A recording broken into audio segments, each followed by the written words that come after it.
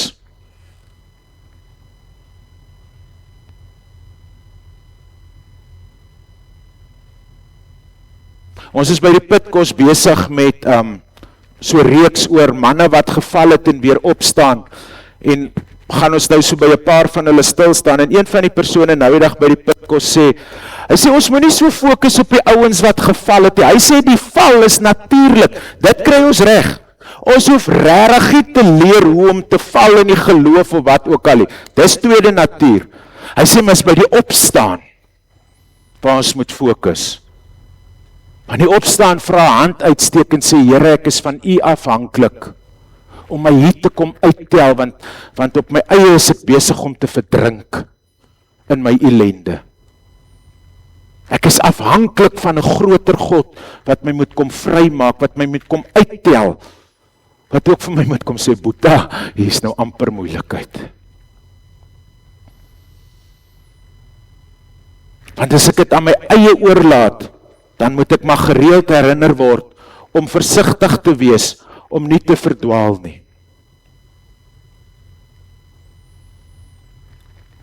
Paulus sê vir die gemeente, interessante ding, julle moet kyk,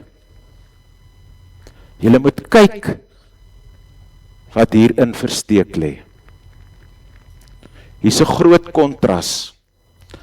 Die pad van die gees van die wêreld lei tot die dood.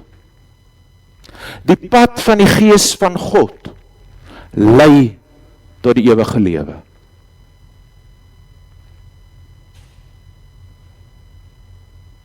Tussen hierdie twee lê daar 'n Margot oomblik. 'n Ingrypingsmoment waar God na vore tree. En eintlik vir sy kerk en vir ons kom sê, julle was dood, maar ek het 'n ander idee.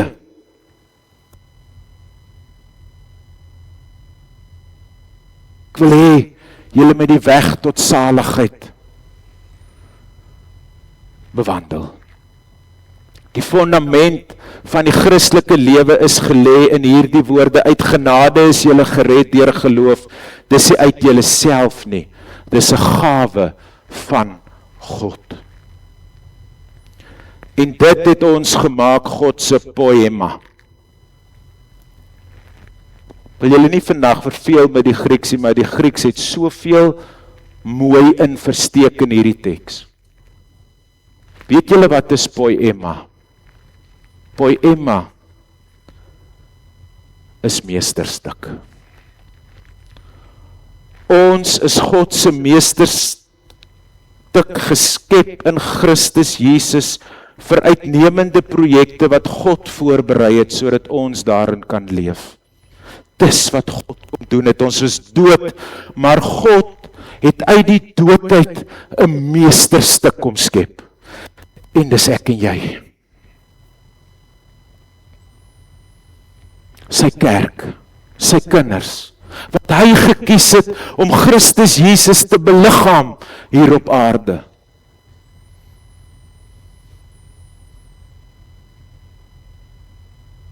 En interessant, hierdie kunswerk, hierdie meesterstuk is nie soos die Mona Lisa versteek agter 'n glasie nie.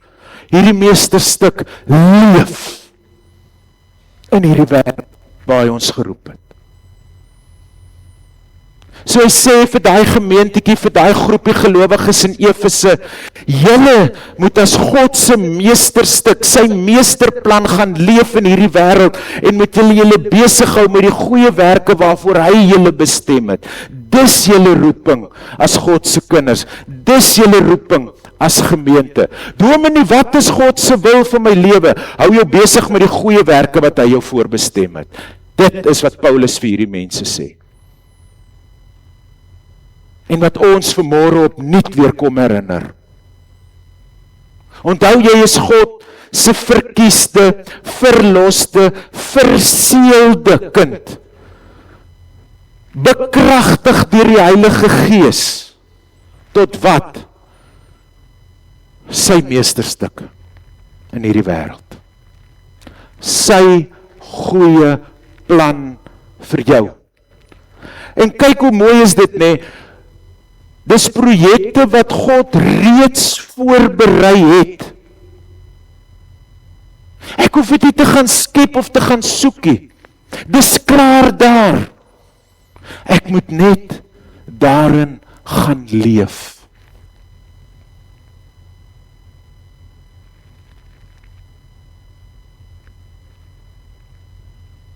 Ons het so 'n beginsel in die synode, as ons oor projekte dink wat gedoen moet word. En dan sal een refrein wat ons die hele tyd herhaal. Gaan kyk waar God reeds aan die werk is. En gaan help daar. Gaan kyk waar die goed reeds besig is om te gebeur. En gaan help daar. Gaan leef daar. Gaan doen daar.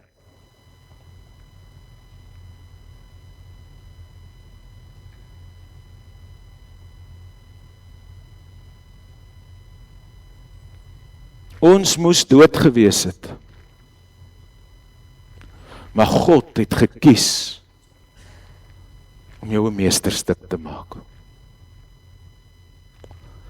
Tussen Nekros en Poema, tussen die dood en die meesterstuk, staan 'n kruis geplant. Maar daai kruis is leeg. Daai kruis is leeg, want hy het opgestaan en hy het oorwin. Want daai oorwinning het gesê, hierdie dooie is nou 'n meesterstuk. Maar God, keerpunt, kruis, genade, nie uit jouself nie, maar 'n gawe.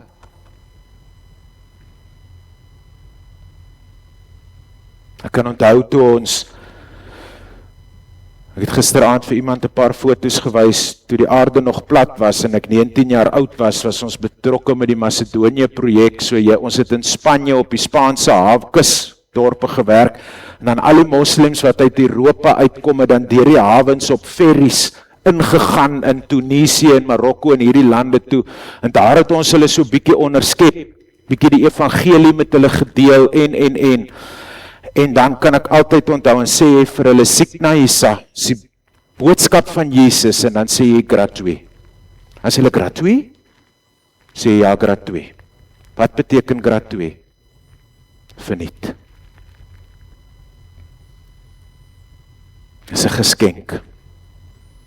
Jy kan nie daarvoor werk nie, jy kan nie daarvoor betaal nie, dis vir jou. Sikna Isa, boodskap van Jesus, verniet. Vir jou. En dis hoekom ons nou nagmaal vier.